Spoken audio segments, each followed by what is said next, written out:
Good day. Welcome to this edition of the Evening Review. It's the last weekend of May 2020. My name is Toivo Ndjebela, your host for tonight. Let's quickly look at the front page of today's Namibian Sun.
So in this segment tonight, I'm joined by Henny Seibeb. He's the deputy leader of the Landless People's Movement.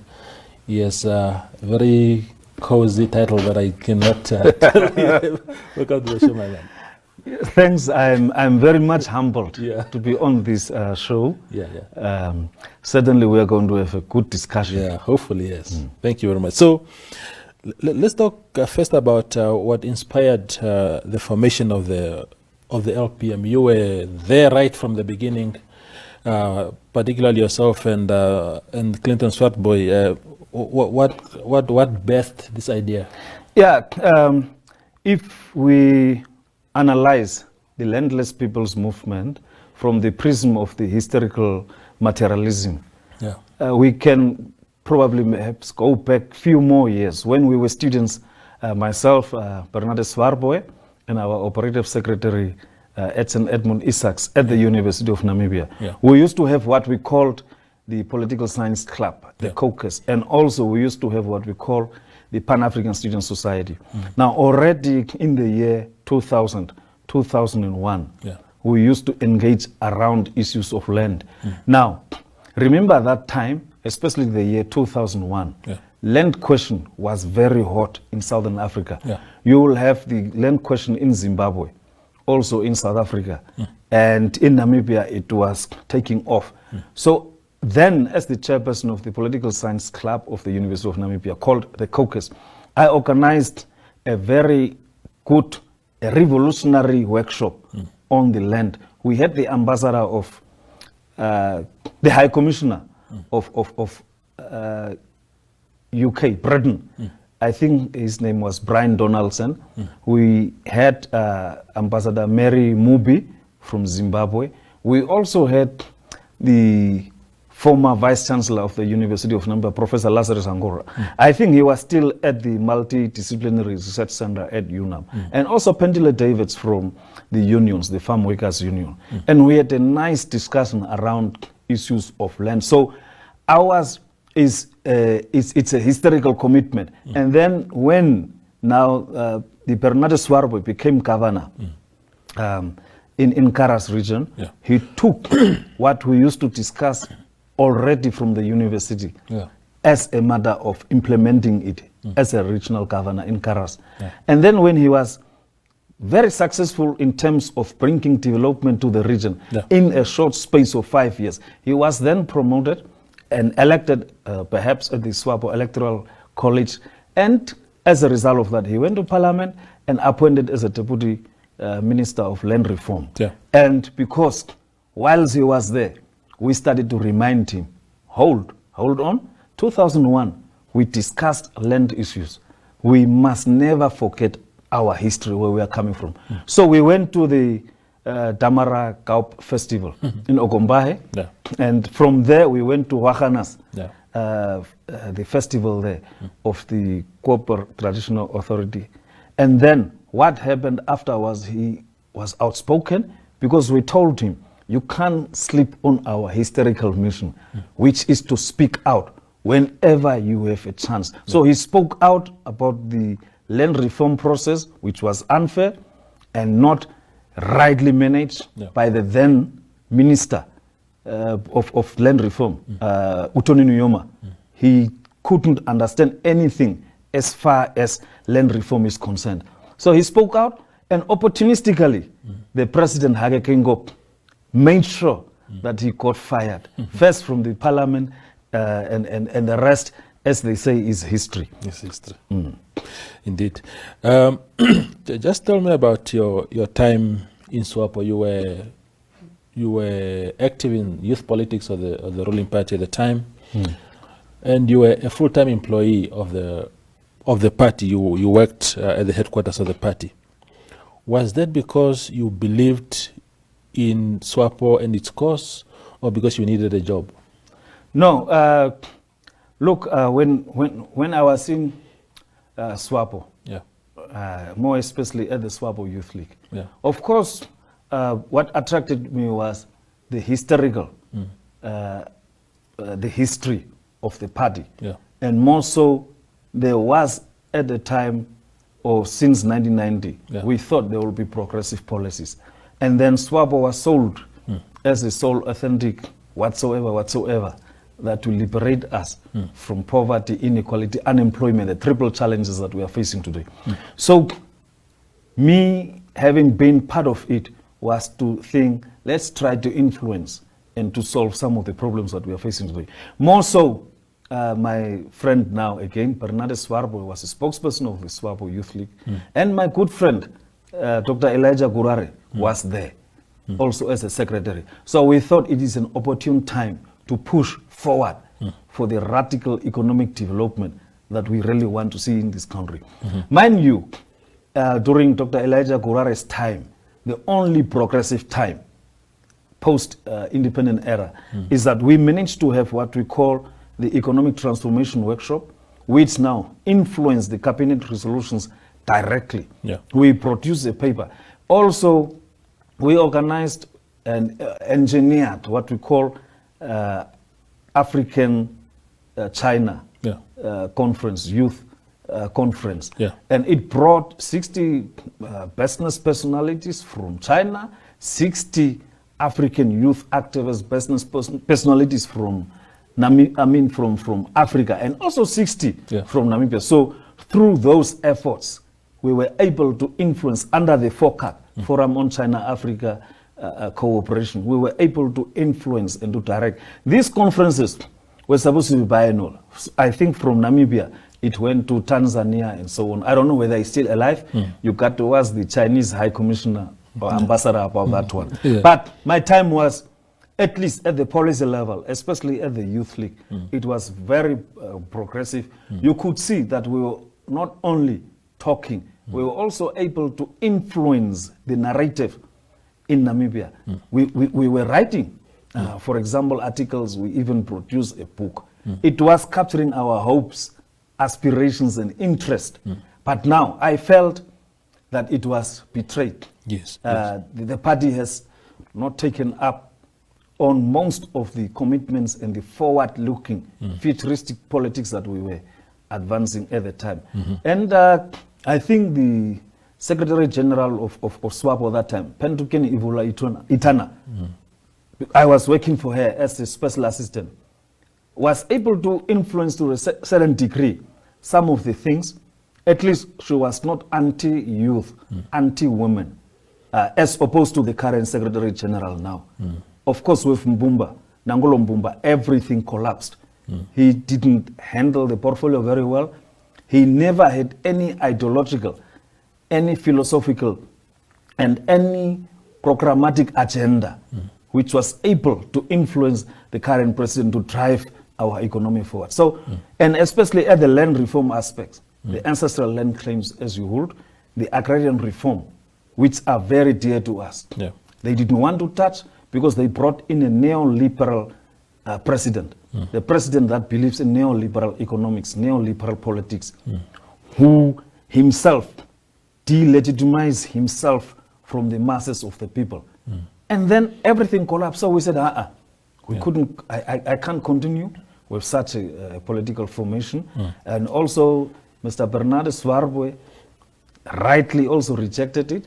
That's why he spoke out, and we left the Old People's Organization.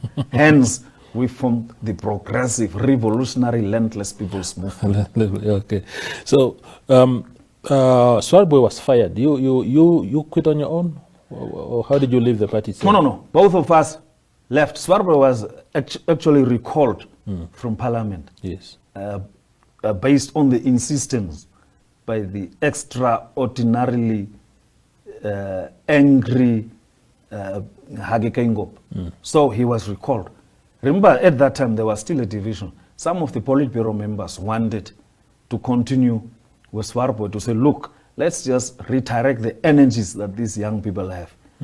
But then, Hage Geingob, in his own wisdom, or lack of it thereof, decided to get rid of him. So what we did was, we convened a press conference at Commando Hall, and we formally resigned from SWAPO. That was it. Yeah, but in that case, Henny, you would also recall that Hage Geingob didn't he actually engaged actively. He called Swartboy to State House. They spoke. Swartboy couldn't simply agree with the president. So it's not fair to say that Hage Geingob somehow opportunistically just chucked him out of the system. He did it opportunistically. I think numerous times Bernardo Swartboy explained this. Hage did not even provide Swartboy a chance to talk. You know, the nature of the person, the politics of Hage Geingob is, he was trying to insult Swartboy's parents. He was talking all sort of things that he could not even explain afterwards. So that meeting was called to brush through the decision that he has taken. In fact, in my analysis, and I wrote this under emancipatory rural politics, is that Geingob miscalculated the situation. He thought a deputy minister position is a small thing.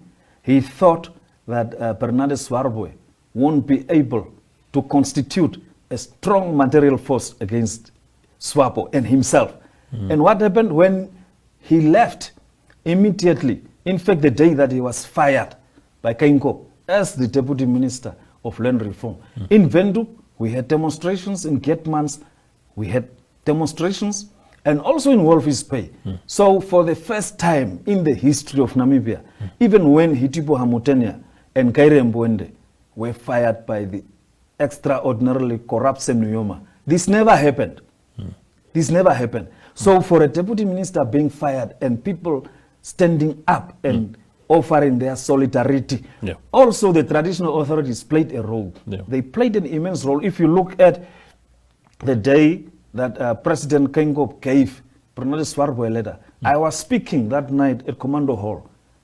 King Justus Tlaroeb, amongst others, and the Obahoro Traditional Authority were there. They were offering their solidarity. The Nama Traditional Leaders Association offered 100% their solidarity.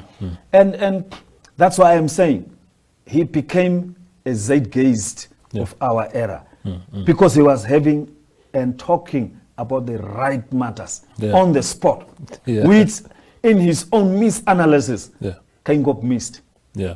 I sat with President Hage Geingob last year, March, if I'm not mistaken, and I was interviewing him. He spoke about what went on in that meeting. Because you are saying Hage Geingob was very angry, but the president, what he told me at the time, and it's in print, it's on the internet and everywhere, he was saying that the young man was very angry, to the extent that he stormed out of the meeting, he forgot his phone in the meeting, slammed the doors, and then someone had to call him, say, Mr. Swartboy, you actually forgot your phone back, and then he went. But in any case, his word against. Of course. So the two of us were not there. Yes. But the way I know Hage Geingob, he will always make up a story just to try to justify his point in any way. Okay. So part of the problem, your own problems in SWAPO started 2012. You were special assistant to Pendukeni Valaitana at the time. You went to Facebook and you said that SWAPO, the leaders of your party at the time, Pahamba and everybody, President Pahamba and others, were always flocking to the north. Olufuko, even now, Heroes Days, Trade Fair and all that. Yes. And neglecting the southern part of the country. Exactly. And you say that President Pahamba was running Namibia like a traditional authority. Exactly. Then you became he was even useless. Add more. Yeah. Then you became a subject of a Politburo meeting of SWAPO, at which a decision was then taken to suspend you. Exactly. You are that is where it started. So, what was that about? You see, your pronouncements. If you look at post-colonial African history, now let's take it back here. What are the problems in post-colonial Africa? One is the ethnicity. The other one, of course, is religion in certain parts of Africa. Now, what happened at SWAPO during that time is that the same process, remember that time, people were talking about Oshibambo president, non-Oshibambo president. The same ideology that was advanced by Hage Geingob at Central Committee, Kadenambo brought that matter. In Politburo, it was the actual issue. Even now, issues of ethnicity is tearing about SWAPO. Now, when these things happened, I wrote, and it was a correct analysis, which history has absolved me today, is because just a simple small thing, the whole cabinet ministers just flocking to one side of the country. Why? Because the mayors, the chairpersons of the management councils, literally used to call us, amongst myself, and say, please, we have a trade fair. Can we get this and that minister? I tried. There will be always same old excuses. Send somebody, a governor, to deliver and what. Now, they only see the road to one region or two in this country. Other traditional authorities also have their festivals. For example, like the Damara Traditional Authority. They have it every year, Okombai. The same in the south, they started now. How many years running? Have you seen, amongst others, even Hage Geingob flocking there? No, they have been shying away from it, shielding it, and other people felt that the party, when it comes to election times, they are being recognized, but then they are left out. So my analysis was correct. In fact, Pendukeni Ivula Itana fired me also opportunistically, because somehow the SWAPO Youth League, some of the colleagues there, told her that I'm supporting Hage Camp. Now, my firing was not actually based entirely on what I put on Facebook. She fired me because she felt that I was supporting Hage Geingob camp. And I never was in any camp anyway. So she fired me, she put in somebody else, and what happened? The rest. But now that battle is still on today. SWAPO is full of ethnic politics. Now you bring in money. The ones that seems to have money have bribed all their way, even changing the constitution of the republic to expand the house from 72 to 106 or 104 and so on. So it's really a matter of concern. When the president was, for the first time, I have seen Hage Geingob using his own mother tongue, Kwekwekowap, in a meeting, I think Marinda last year, trying to beg, please vote for me.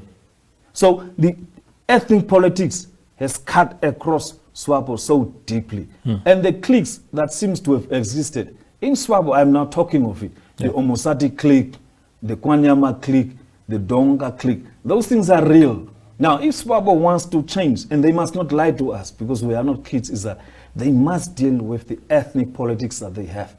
Even if you see the mobility of other youth in SWAPO, it's very difficult for them to rise there. But those things are what defines and characterize the post-colonial African history. And if SWAPO does not change, which I hope they must not change so that LPM gains more and grow more, is that they will be having a situation of ZANU-PF. ZANU-PF, there was young guys, students, Tendai Biti, SRCs at the University of Zimbabwe. What did old Robert Mugabe do? Ignored until the situation became hot. Now, these tendencies are the things that SWAPO is an old-style Russian Stalinist political party. We have moved on. We are in the area of the new power movements, new social movements. We embrace all. So all young people, professional and so on, really, to be associated with the fish rot party will be a disaster. But the underlying factor is ethnicity, elite power, elite competition for elite power, money destroys political parties. I have learned from Chama Pinduzi, the ruling party in Tanzania. In fact, Jakaya Kikwete had to disband the whole Politburo because the money and power politics played a role. So these are the dynamics that we are faced with. I'm not saying these things might not happen in LPM. Maybe in 2060. But now what you do is you start the playing ground on a very level basis. That's why you need to look at the demographics. You need to look at the geography, the topographical field, so that you gradually grow with the nation. Speaking of LPM, Henny, so the history of political parties in Namibia, even if you remove SWAPO out of the equation, you would find that any other party that sort of made some wave on the political landscape, your CODs, RDP,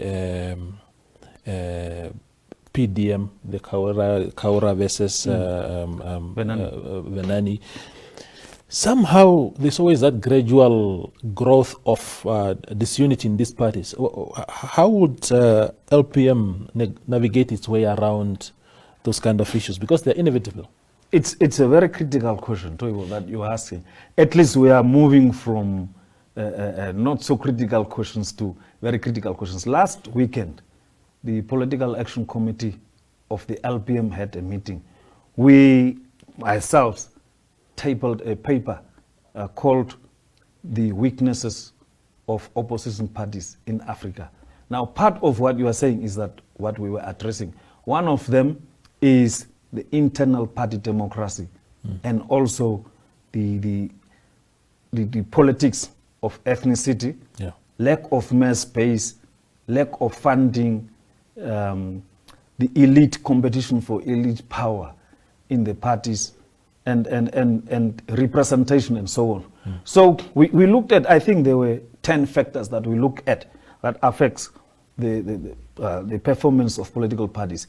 And one of it is that we identified what are the drawbacks. We did a SWOT analysis to say, what are the drawbacks? How can we learn, for example, from UNIP? Kenneth Kaunda and his party. How do we learn from the experiences of COD, RTP? Also, how do we learn even from the former liberation movements, such as ZANU-PF?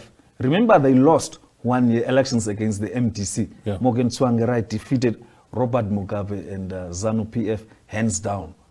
So now, all these experiences we have looked at. We also looked at some political parties are formed based on personalistic, charismatic views.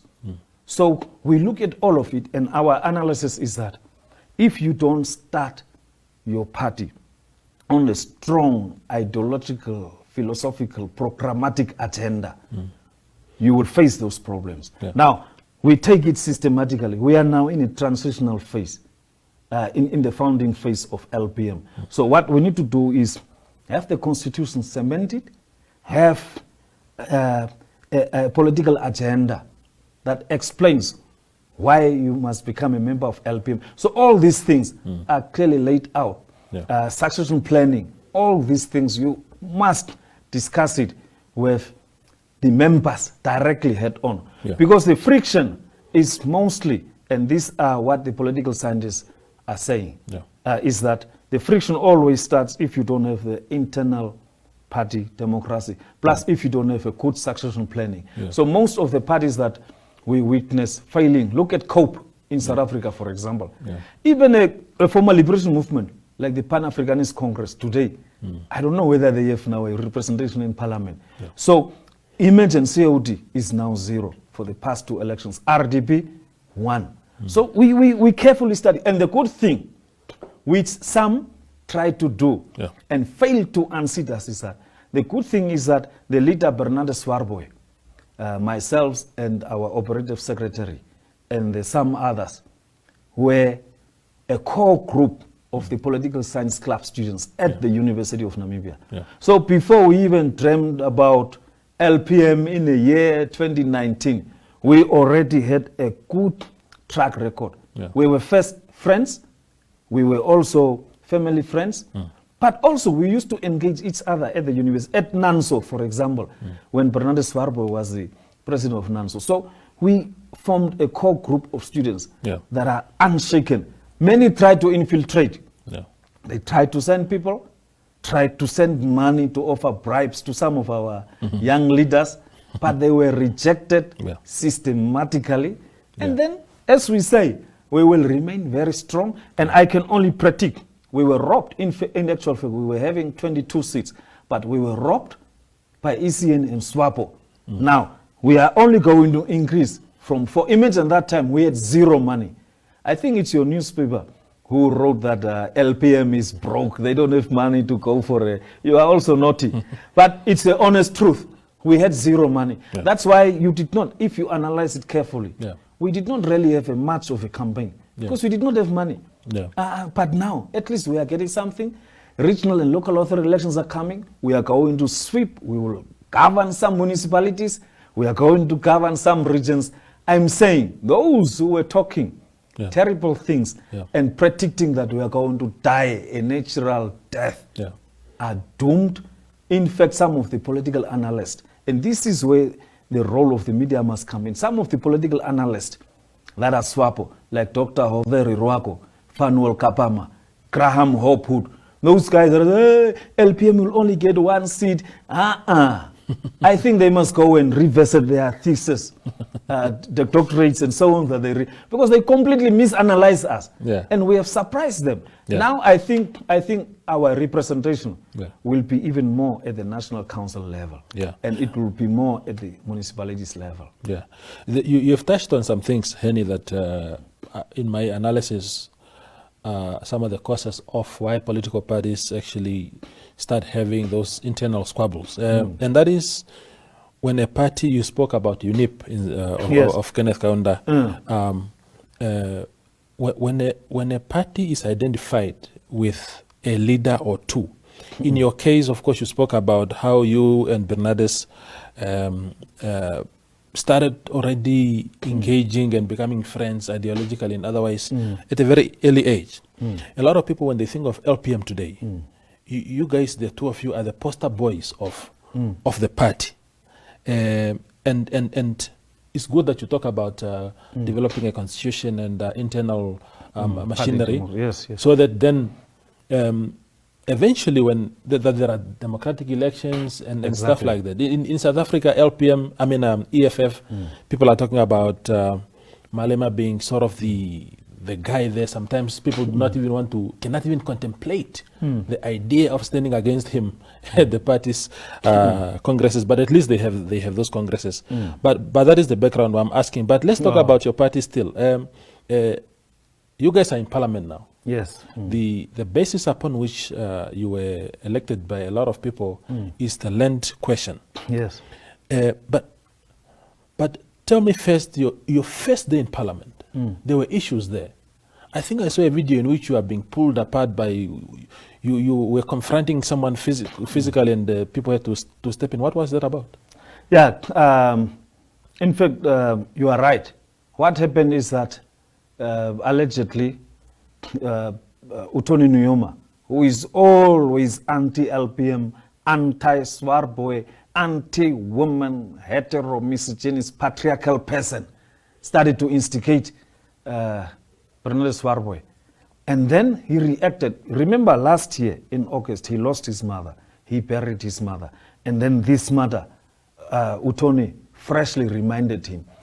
I was sent a WhatsApp message last night that peppered to say that Utoni Nyoma has approached Metcalf attorneys or something like that. I was with Bernard Swarbo now. Yeah. Maybe the letter is still coming, and we are going to respond to it accordingly. But if you touch on somebody's parents, or body shaming somebody, or do whatever you are doing, you are inviting trouble. Because we don't touch Utoni Nyoma, we don't body shame him. We have 100 opportunities to body shame him. We can also do or react in the manner that he did, but we don't do that. So what I'm saying is that as parliamentarians, people must respect each other. Remember, SWAPO had an unwritten rule of insulting opposition political parties in Namibia. Even in parliament, they seem to have that hegemony of insulting and belittling opposition party leaders. I mean, look at COD, how they were called Ben Olenga. But no, I don't know why he has to rejoin SWAPO. But anyway, that's for him. Look at RDP, how they were belittling Hitipo Hamutenya. But in our case, of course, if you try to come in my way, I'm going to deal with you precisely there and then on the spot. Because the issue of respect to each other must be there, even in parliament. That's why we are saying the way you speak to another person will determine how that person will respond to you in a nutshell. So the letter will come. I've seen it on social media, some of the allegations that are being made by Utoni Nyoma. And we are going to hand it over to our lawyers, and then they will respond accordingly. But our issue is we have the manifesto, and our manifesto is very clear on land reform, agrarian reform, the linkages of poverty, inequality, unemployment to the land reform, and the creative art industry in itself, and also the gender-based violence. So we are going to advance aggressively those 5 core areas in these next 5 years. If we talk, let's have good debates and let's analyze, because ours is a scientific inquiry. We are not merely there to fill up those 4 positions there. No. Ours is to analyze the historical and dialectical materialism and also the political economy in the context of the whole land debate. So ours is more of a scientific inquiry, and then we try to provide evidence-based policy outcomes. We are not just an ordinary movement. Twice, last year and the previous year, 2018, we went to University of the Western Cape. We were trained in poverty, land reform, and agrarian reform at the PLUS Institute, Poverty, Land, and Agrarian Studies Institute, department under the University of the Western Cape, by your favorites like the Professor Ruth Hall, Professor Ben Cousins. So we have an agenda. When we talk, we speak from a theoretical background as well as the practical implementation of this. So our focus is on that. The class analysis. How do we deal with these issues? Remember, because Marx said that the history of the world is about class conflict. So how do we unpack and provide solutions to some of these issues? So ours is more on that. But the others, if people don't understand what we are saying, you're going to beat them up. Not to beat them up. Of course, if, for example, class conflict deals with, first people come and talk. And if you are unable to resolve, people can go into different phases of revolution. And the last stage is when people take up arms. The same way that SWAPO did here and the ANC in South Africa. They talk, there was no listening, no understanding. What did SWAPO do? They went into armed struggle. So you will be forced over a 60, not even in my lifetime. It might happen after 80 years or 70 years, because the land issue is burning. It's even now, and the Minister of Finance forgot about it. In Gunene, that side of Kamanya, Anger, Ervie, there is a very extreme drought taking place. Now you go there, and then you tell that person, just hang on, everything will be fine, aluta continue. They don't eat slogans. They will deal with you there and then. So let's find solutions for our country. Definitely. Now, the final question to you, Mr. Seibeb, is you had to make me understand, of course, my viewers also. You at the personal level now, LPM out of the equation. So you were involved in a housing project in Rundu. You call it a 10-key project. Yes. You will have to explain that, define that concept. Was that project linked to mass housing in any way? Is it how is it linked to mass housing? The Green Cycle Investments, which was co-owned then by myself and Ndjebela Hamutumwa. When we approached the National Housing Enterprise, that time the concept of mass housing was not really there. So what we did was we went through others now, AIJ cost consultants, which is headed by Americo and Isaac Nahum. We went and submitted our documents at, I think, if I can disclose, the commercial bank. Is it allowed? Yeah, of course. Yeah, we went to Standard Bank. Yes. We made a business case to them. We went to NHE. We said, look, because NHE has a program for this. So we said, in Rundu, we are seeing opportunities. And then NHE said, all right, I think 308 houses or so that needs to be developed there. So they said, we went there. We had a nice presentation. I was so amazed that Ndjebela Hamutumwa, Americo de Almeida, and Isaac Nahum offered a very brilliant scientific presentation to NHE. And then they were so happy with what we are getting from the commercial bank and what we are going to offer. So in actual fact, it was successful. They gave us to build and develop those 308 houses. We signed the deal, but now we borrowed or we took money from Standard Bank. And the commitment has to come from the Ministry of Urban and Rural Development. So that's how we ended. And we built the houses. I think there were over 700 workers or so. We made use deliberately of local contractors only. We did not bring in Chinese like the others, especially were doing in Namibia. So we had a very good concept, and we did. But unfortunately, mass housing came. So because of that, now we were now grouped with the mass housing. Well and fine. And I think we built up to 60 houses or so. And then now, money problems started to come in from the government side, Ministry of Urban and Rural Development. Imagine we have to pay back Standard Bank. So due to that, the government couldn't continue. And I think the project was stopped at a certain level of houses. So we did not continue to build all 308 because government did not have money. And because of the late payments from the government side, sometimes our contractors were unable to pay their workers because they then have to, government must give in service and then the bank will release for the next month. So, and the good thing, and I think this is what project management students must do, is to learn our case. What we did was, we said we are not going to touch any money physically. Let the bank and government deal with each other. So what you do is when you finish, let's say you buy some of the materials, you don't come to Green Cycle or to my other colleagues.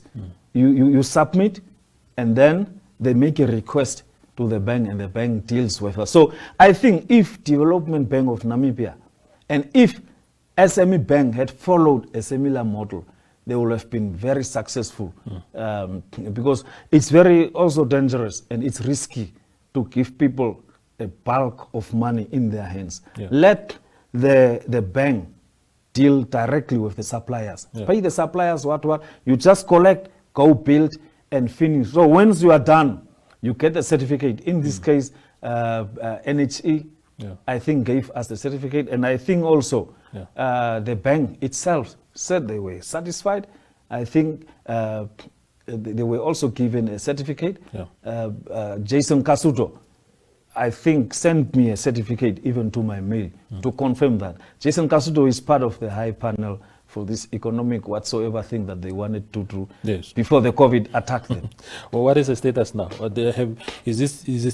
Are you still going to continue with the remainder of the project, or have you handed it over to someone That else? time, government did not have money, so that thing is closed. I think they closed shop, is it 2015 or so? So and then the new president came. He talks too much. He promised Harambe prosperity. We are going to build so many houses. Nothing. So I think that project died with Pohamba, the former president, and so on. So are you a rich man now? Did you make good money? No. It was mass housing. The concept of it is not to go for profit margins. If I wanted to be rich, or if I want to, I can just go to a private, again, a commercial bank, and go to any town council and say, give me a piece of land, then I build their buildings like the ministers are doing and the others, and increase, and then I can make money.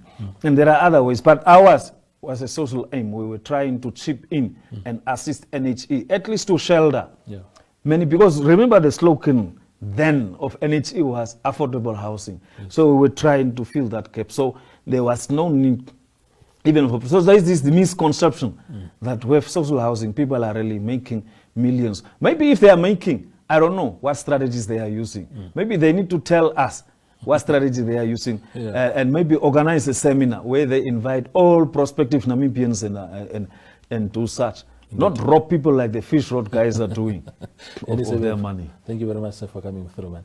Thank you. Yes, it's always a pleasure to talk to you. Thanks. Yeah, that was Henny Seibeb. He's the deputy leader of the Landless People's Movement, talking to us about so many things as you heard them. I hope you enjoyed this interview like I did. Good night.